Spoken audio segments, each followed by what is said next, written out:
The Septuagint, with Apocrypha, is a collection of the best and most reliable Greek manuscripts reconstructed to approximate the original translation of the Old Testament from Hebrew to Greek. Epistle of Jeremy, read by Alexander Scourby. Chapter 1. A copy of an epistle which Jeremy sent to them, which were to be led captives into Babylon by the king of the Babylonians, to certify them, as it was commanded him of God. Because of the sins which you have committed before God, you shall be led away captives into Babylon by Nabuchodonosor, king of the Babylonians. So when you be come to Babylon, you shall remain there many years, and for a long season, namely 7 generations. And after that I will bring you away peaceably from thence. Now shall you see in Babylon gods of silver, and of gold, and of wood, borne upon shoulders, which cause the nations to fear. Beware therefore that you in no wise be like to strangers, neither be you and of them, when you see the multitude before them and behind them, worshipping them. But say you in your hearts, O Lord, we must worship you. For my angel is with you, and I myself caring for your souls. As for their tongue, it is polished by the workman, and they themselves are gilded and laid over with silver. Yet are they but false and can't speak. And taking gold, as it were for a virgin that loves to go gay, they make crowns for the heads of their gods.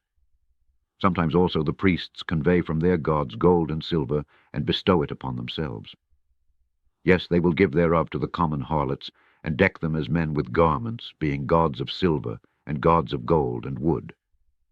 Yet can't these gods save themselves from rust and moth, though they be covered with purple raiment? They wipe their faces because of the dust of the temple, when there is much upon them. And he that can't put to death one that offends him holds a scepter, as though he were a judge of the country. He has also in his right hand a dagger and an axe, but can't deliver himself from war and thieves, whereby they are known not to be gods. Therefore fear them not. For like as a vessel that a man uses is nothing worth when it is broken, even so it is with their gods. When they be set up in the temple, their eyes be full of dust through the feet of them that come in. And as the doors are made sure on every side upon him that offends the king, as being committed to suffer death, even so the priests make fast their temples with doors, with locks and bars, lest their gods be spoiled with robbers. They light them candles, yes, more than for themselves, whereof they can't see one. They are as one of the beams of the temple, yet they say their hearts are gnawed upon by things creeping out of the earth. And when they eat them and their clothes, they feel it not. Their faces are blacked through the smoke that comes out of the temple. Upon their bodies and heads sit bats, swallows, and birds, and the cats also. By this you may know that they are no gods. Therefore fear them not. Notwithstanding the gold that is about them to make them beautiful, except they wipe off the rust, they will not shine.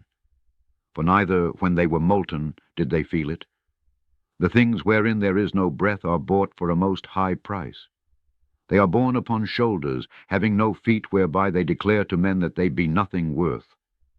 They also that serve them are ashamed, for if they fall to the ground at any time, they can't rise up again of themselves.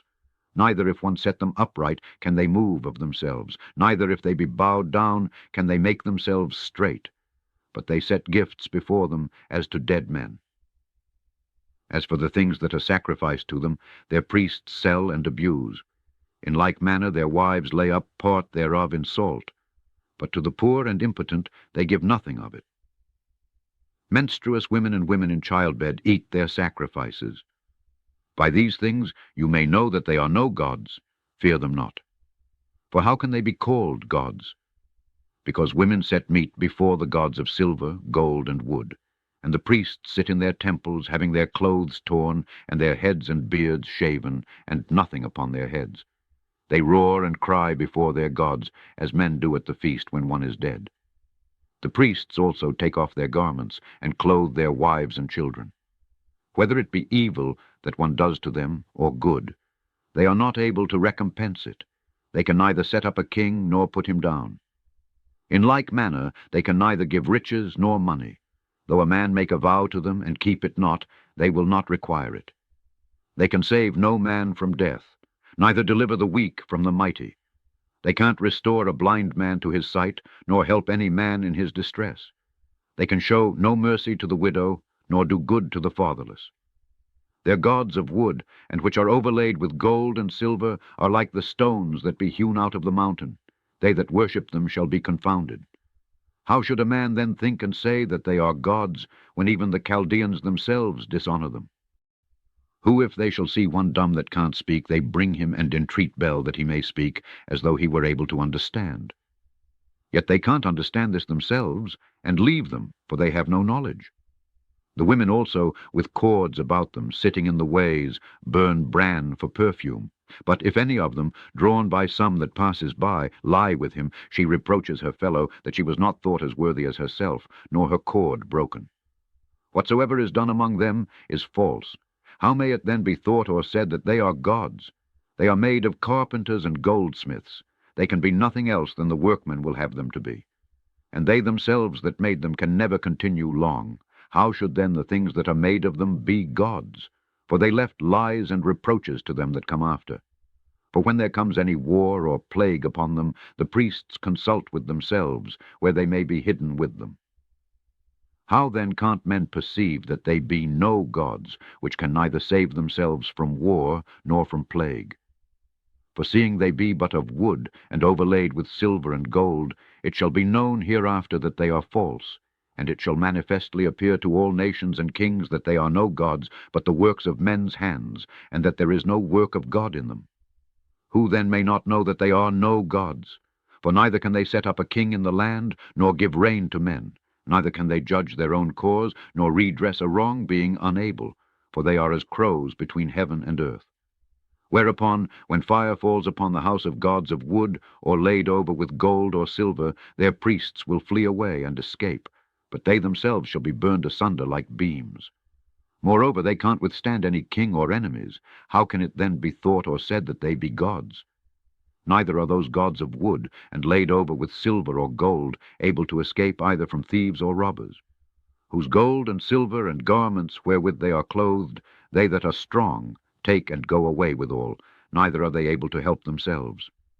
Therefore it is better to be a king that shows his power, or else a profitable vessel in an house which the owner shall have use of, than such false gods. Or to be a door in an house to keep such things therein, than such false gods. Or a pillar of wood in a palace, than such false gods. For sun, moon, and stars, being bright and sent to do their offices, are obedient.